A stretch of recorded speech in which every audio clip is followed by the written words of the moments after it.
Olá, sejam todos bem-vindos a mais um episódio do Pode Propiciar. Hoje nosso tema está para lá de especial, vamos falar sobre psiquiatria e saúde mental. E eu não poderia deixar de convidar a queridíssima doutora Beatriz Alves. Muito obrigada aí pela presença, por dividir aí com a gente sua expertise, seu conhecimento, seus anos de clínica. E para começar, eu vou deixar um espaço para você se apresentar para o pessoal. Ótimo, eu que agradeço o convite desse lugar super especial. E falar de saúde mental sempre é bom, eu adoro a psiquiatria, eu falo que eu tenho uma relação longa e intensa com a psiquiatria. Eu sou Beatriz Alves, né? Eu trabalho com a psiquiatria aqui em Goiânia já tem alguns bons anos. Eu principalmente trabalho com essa psiquiatria mais clínica mesmo, do consultório, né? Apesar de que de uma forma ou de outra, a gente sempre acaba atendendo todo tipo de paciente, desde infância até idosos, coisas do gênero. E o objetivo é sempre fazer o melhor pelos pacientes. Ah, que bom! Bia, eu já vou abrir o episódio com uma pergunta um pouco assim, que as pessoas têm dificuldade, né, em entender. As pessoas têm muita dúvida sobre qual é o papel do psiquiatra, né? Qual a sua atuação dentro do universo da saúde mental? O que um psiquiatra faz?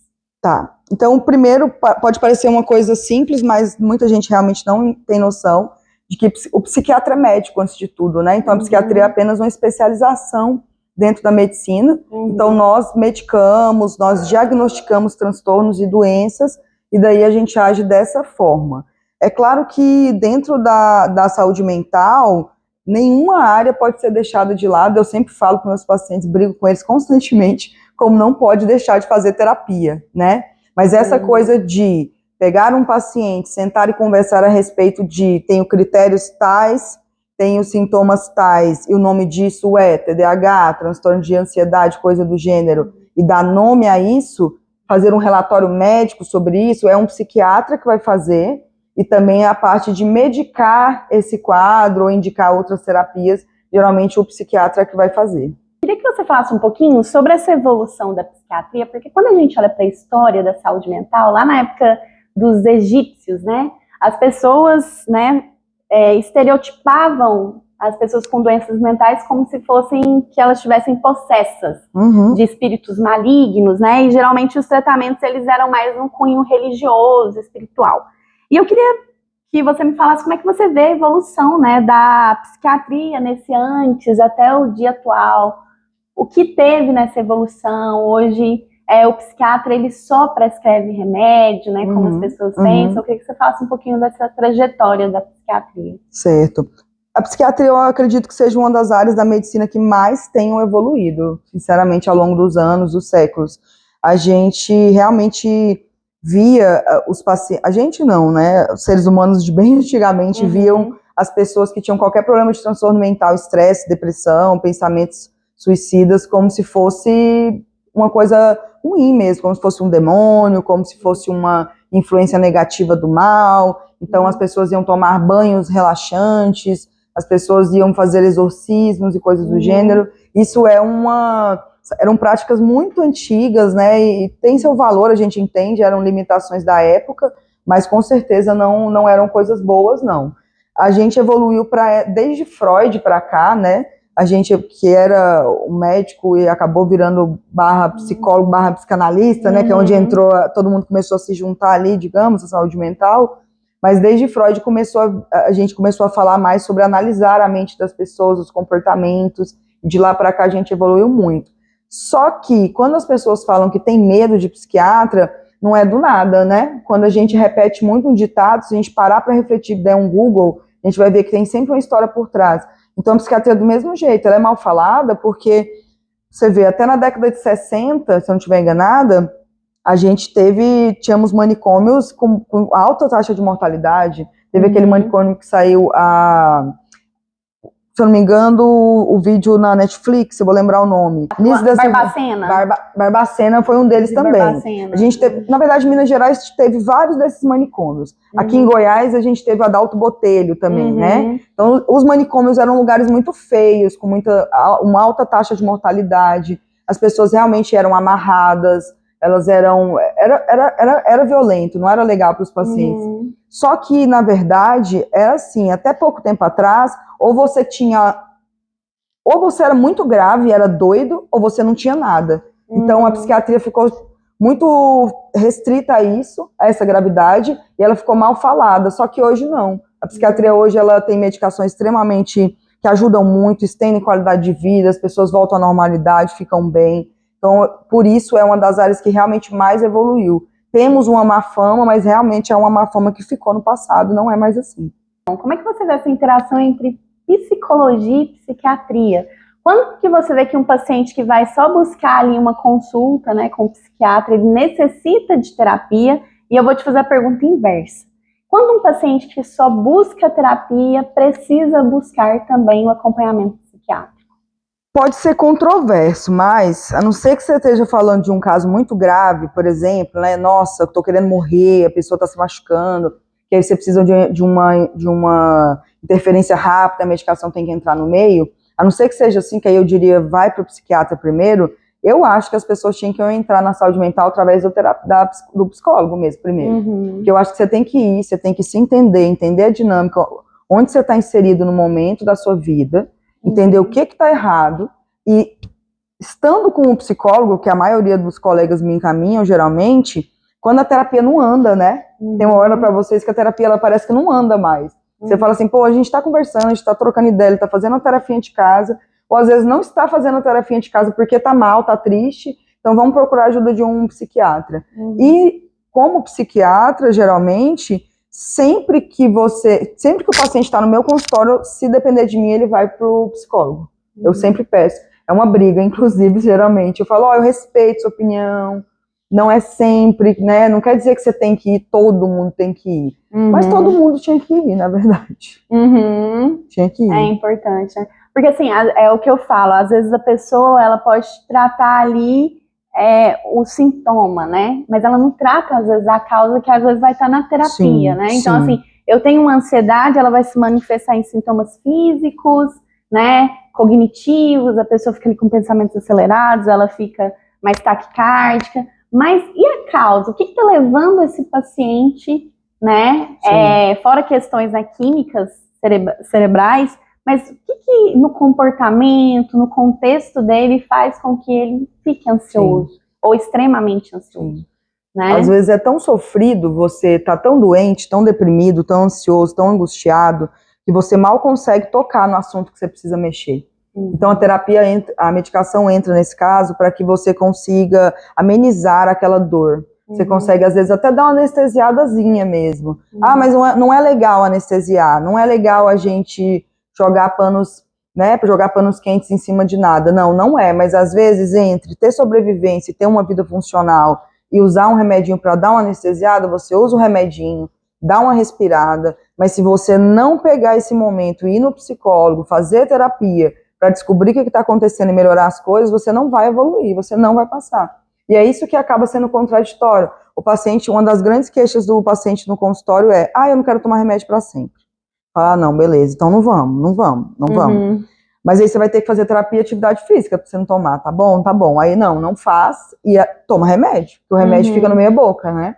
E aí vira esse ciclo eterno. E eu já vou pegar esse gancho, né, que eu acho que é uma dúvida que muitas pessoas têm, que é a questão da medicação, né, os psicotrópicos, as medicações psiquiátricas, que as pessoas têm medo de viciar. E aí, eis a pergunta, verdade ou mito, né? Medicação psiquiátrica vicia? É mito. É mito? É mito, Me explique, então, Bia. O que acontece? É assim, grande parte São várias formas de responder, mas a verdade é assim, a gente tem várias medicações. As medicações psiquiátricas, que elas têm uma tarja na caixa quando você vai comprar, que ela é preta, que está escrito, essa medicação tem risco de causar dependência, ela está lá para um aviso ao paciente, não quer dizer que vai causar. O problema são as pessoas que fazem uso de medicação de forma inadequada. E o Rivotril é mal, o Rivotril, coitado, ele é um coitado. Porque a verdade é que há 20 anos atrás só tinha ele para resolver as coisas, e você pegava aquela senhora, aquela dona de casa que estava histérica, estressada, Rivotril.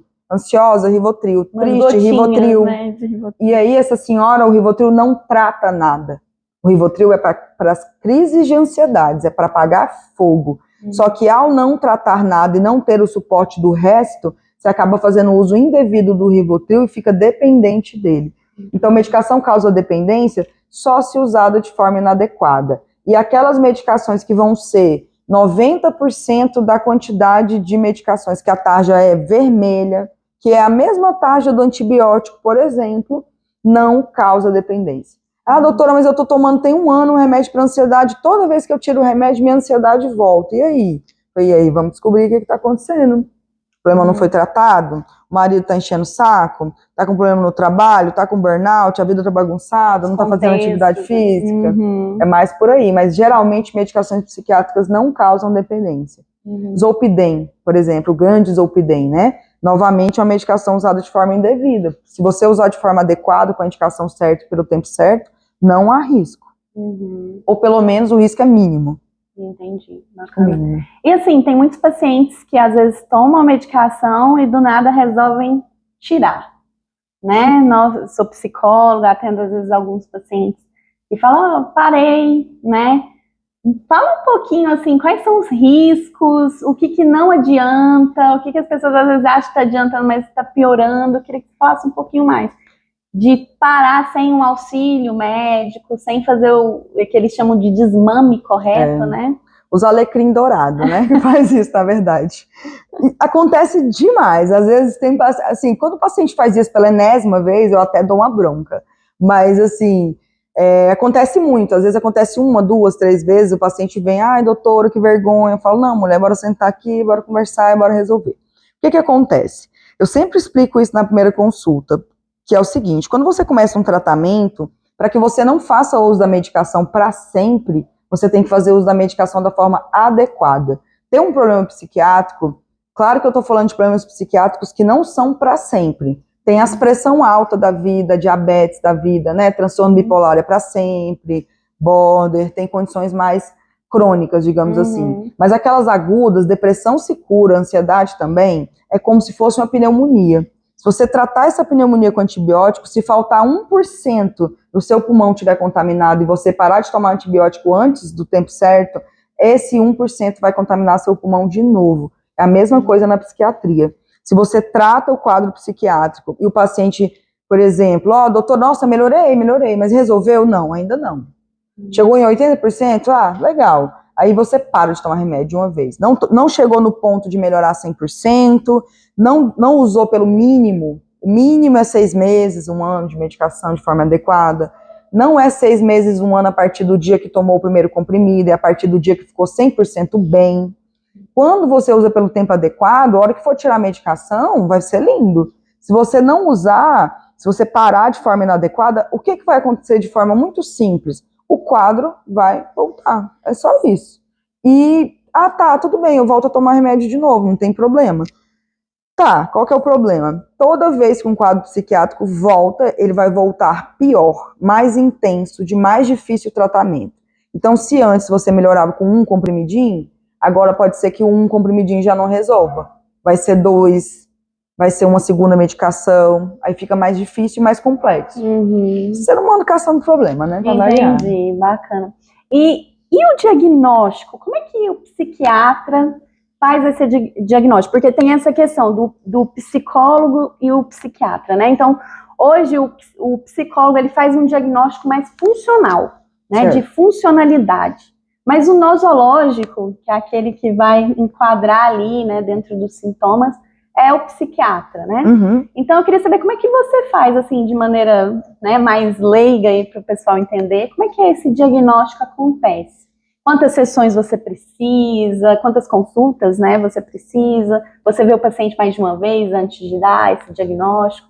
Como funciona? Depende, na verdade, assim, eu acho que depende da experiência do psiquiatra, depende da forma do caso do paciente. Particularmente, eu geralmente faço diagnósticos relativamente rápidos, porque são diagnósticos meio óbvios, assim. Às vezes, já vi colega, como a gente estava conversando, de ter que... Doutor, eu acho que eu estou com TDAH. Fala, não, então vou te encaminhar para psicóloga, fazer uma avaliação neuropsicológica para ter diagnóstico. Não precisa. Às vezes os pacientes chegam com muitas dúvidas, principalmente o paciente do autismo e do TDAH, que acha que tem. Inclusive é uma super crítica, né? Todo mundo fala, todo mundo acha que tem TDAH e é autista, como se fosse bom ser, né? Ninguém quer ter. Então, na verdade, a maioria das pessoas que acham que tem, elas têm mesmo. Então, fica-se a impressão que você tem que fazer uma porrada de testes, né? De avaliação neuropsicológica e tudo. É uma avaliação fantástica e maravilhosa, e quando nós temos casos em dúvida, ou casos muito complexos, não tem coisa melhor do que fazer uma avaliação dessas. Mas o consultório é relativamente simples. É uma conversa. Vou dar o exemplo de um TDAH da vida. O paciente chega adulto no consultório, a gente vai conversar sobre a infância e adolescência dele principalmente. Você tinha muitos esquecimentos? Você era muito desatento? Era difícil prestar atenção nas coisas que estava falando com as pessoas? A gente tem alguns critérios no livro, digamos assim, que a gente fecha antes dos 12 anos? Antes dos 12 anos, sempre, né? Então a gente fecha o diagnóstico baseado nesses critérios. Só que é muito da experiência também, assim. Eu sempre falo que se a gente for dar um Google, a gente entra em pânico, principalmente com medicação. É como um paciente minha fala, se você tomar remédio, fala assim, você vai ficar careca ou vai crescer cabelo? Ou você vai engordar ou você vai emagrecer? Ou seja, são muitas informações disponíveis, né, nas redes, e às vezes é muito difícil filtrar. Para filtrar, você tem que ter um conhecimento acadêmico, não tem como fazer diferente disso. Então, a gente tem que ter um feeling também, né? Tem paciente que chega no consultório que você já, nossa, acho que é TDAH, acho que é isso. Mas, particularmente, é muito simples, na verdade, o diagnóstico. É só ter diálogo. Uma coisa que eu vejo muito com os pacientes, e que é triste, na minha opinião, é que tem paciente que fica até meio assustado para sentar no consultório. Ele senta no consultório meio espevitado, e aí, não, doutor, eu vou falar rápido, né? Eu falei, não precisa falar rápido, pode conversar, trocar ideia, vamos conversar.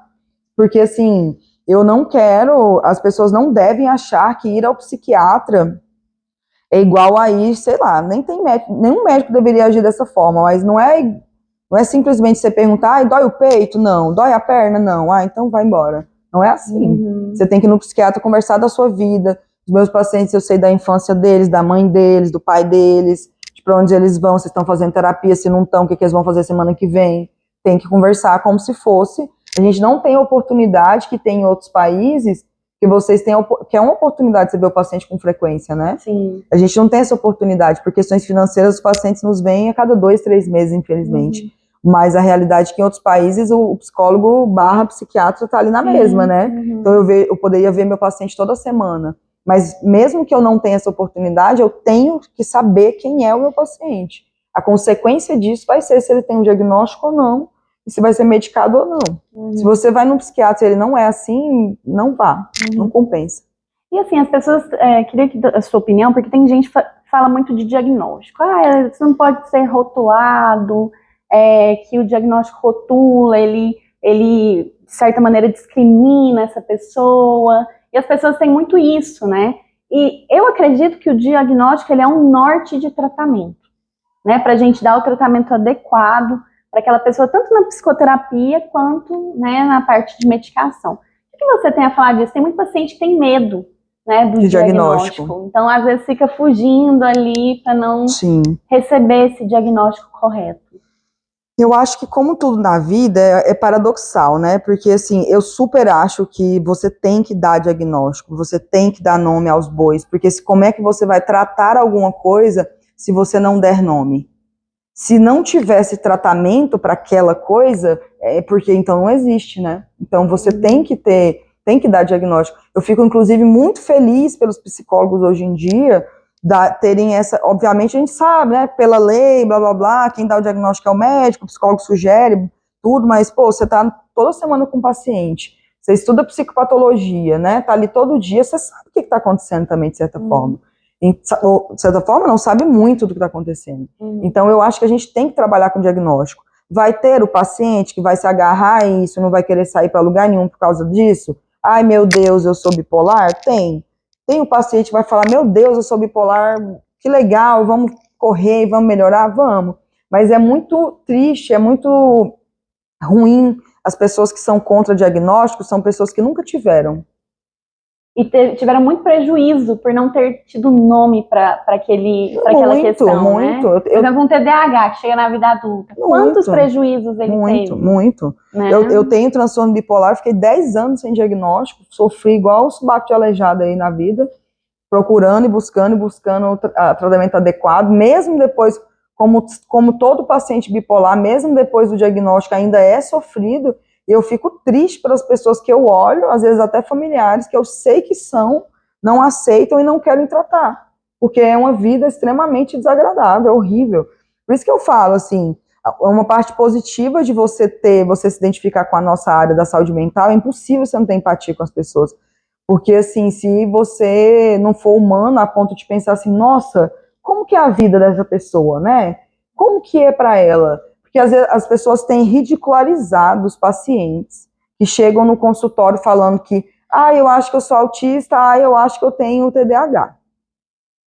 Obviamente tem pessoas que vão achar que tem todos os critérios diagnósticos do DSM, tem, mas a maioria das pessoas, gente, que elas estão buscando diagnóstico, elas estão buscando causas para o sofrimento delas. Se elas não têm diagnóstico, no mínimo tem alguma coisa errada para elas estarem buscando uma saída do sofrimento delas. Então a gente tem que olhar para a demanda dos pacientes. Então ter diagnóstico é muito bom. Tem que conduzir de forma que não seja uma muleta, mas sim, é muito bom. A gente fala aí de Hipócrates, que foi o pai da medicina, né? Eu acho muito interessante quando a gente traz saúde mental. Ele foi ali, talvez, ele na Grécia, que considerou as doenças mentais também como doenças físicas, né? Igualmente. Que é o equilíbrio dos humores e tal. Saúde mental. Qual é a sua opinião sobre saúde mental? Quais são os pilares que compõem a saúde mental? Porque às vezes a pessoa acha que vai ser só a terapia, que vai ser só ir no psiquiatra, mas o que mais, né, ajuda a pessoa a ter uma boa saúde mental? Do ponto de vista médico, hoje em dia, a saúde mental mais importante está relacionado a três coisas que eu falo que são meio que obrigatórias às vezes, né? Na minha opinião. Deveria ser obrigatório a gente fazer atividade física regular.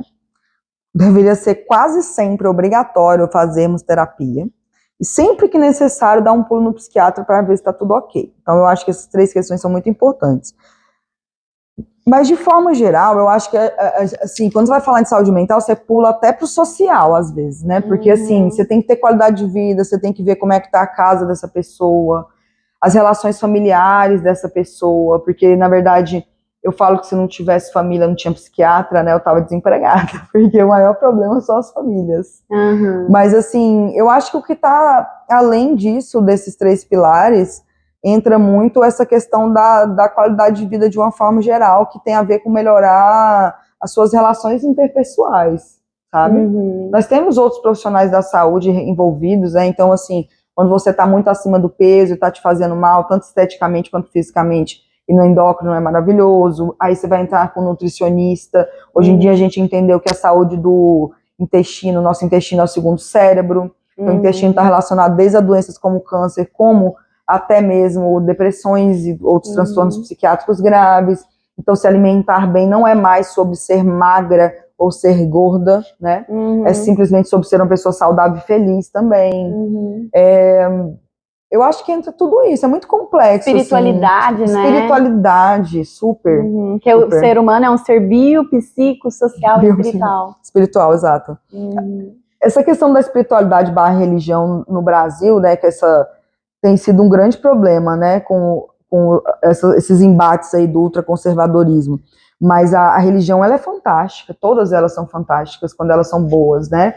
A religião evangélica dá muito suporte às pessoas, são feitas de pessoas boas também. A religião católica no Brasil também dá muito suporte, tem mudado muito no suporte a famílias não hétero, por exemplo, antigamente não tinha isso. Então, por exemplo, uma das populações que mais sofrem com problemas mentais LGBTQIA+, e agora está sendo um pouco mais, né, recebendo um pouco mais de suporte dentro da Igreja Católica, os espíritas, os kardecistas, que são muito bem aceitos no Brasil, mas até Umbanda e Candomblé tem sido também mais bem aceito ultimamente, né, porque hoje em dia tem denúncia contra crime de intolerância religiosa.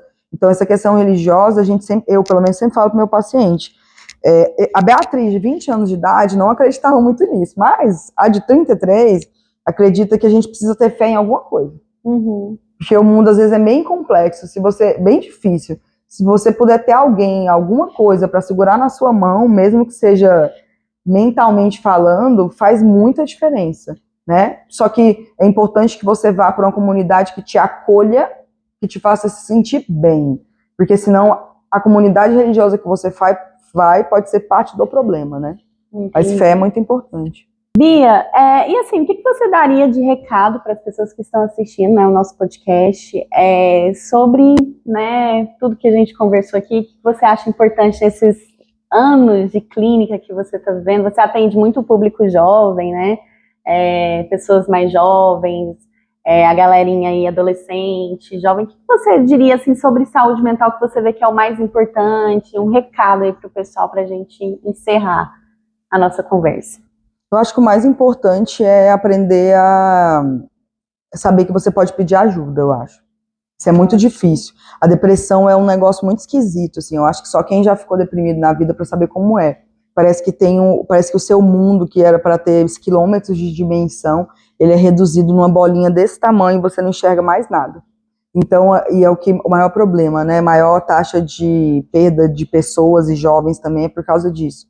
Então, assim, aprenda a pedir ajuda, peça ajuda. Minha família é uma porcaria. Vai na professora, vai na diretora, né? Fala com seu colega de trabalho, fala com um amigo, fala com alguém. Liga no CVV, liga no Centro de Proteção à Vida, né? Vamos de valorização à vida. Eu acho que é muito importante e começar a entender que se a sua vida tá péssima, isso não é normal. As pessoas normalizaram isso, assim, e isso não é para ser normal. A vida é para ser legal, ela pode ser difícil. Nossa, trabalho difícil, nossa, casamento difícil. Difícil é uma coisa, agora insuportável, sensação de que nada tá bom, insatisfação, não tá bom comer, ou então só pode comer porque é a única coisa que dá prazer na vida. Namorar com o marido não tá bom, as relações não tão boas, não tem um amigo para conversar. Se você tá se sentindo desvalorizado, tá se sentindo mal, tá se sentindo péssimo, é porque realmente tem algum problema e você pode pedir ajuda. E literalmente pode. Hoje em dia você pode conseguir terapia através de uma faculdade que é gratuita hoje em dia. No SUS tem também, apesar do SUS ter suas dificuldades, mas tem no posto de saúde. Você tem psiquiatra também hoje na rede pública. Tem psiquiatra em rede religiosa? Religiosa também, apesar de eu não gostar de misturar as coisas. Mas tem tem programas sociais para atendimentos ONGs, muito baratos. Né? ONGs, sim. Clínicas populares, lembrei. Clínicas populares. Você consegue pagar, entendeu? Mas é muito caro. Cara, não é. Tem como. O problema é que tem alguma coisa sussurrando no seu ouvido falando que não dá. Mas dá. Sempre vai dar. Ótimo. Bia, eu queria te agradecer. Tenho uma admiração super grande por você, né? Acho que você é uma profissional excelente. Queria agradecer por ter contribuído com tanta coisa legal, né, para falar de saúde mental. E nos vemos aí em breve também, às vezes, para falar de outros assuntos de saúde mental, tá? Bora, obrigada. Eu que agradeço o convite, viu? Sempre bom. Bia, e como é que você atende hoje? Assim, como é que as pessoas podem entrar em contato com você? Podia falar para o pessoal que está assistindo a gente. Então, bora, né? Eu atendo hoje tanto consultas particulares, quanto alguns planos de saúde, em uma clínica que eu sou parceira, mas eu também tenho um projeto social meu, que eu atendo a valores sociais e acessíveis aos pacientes.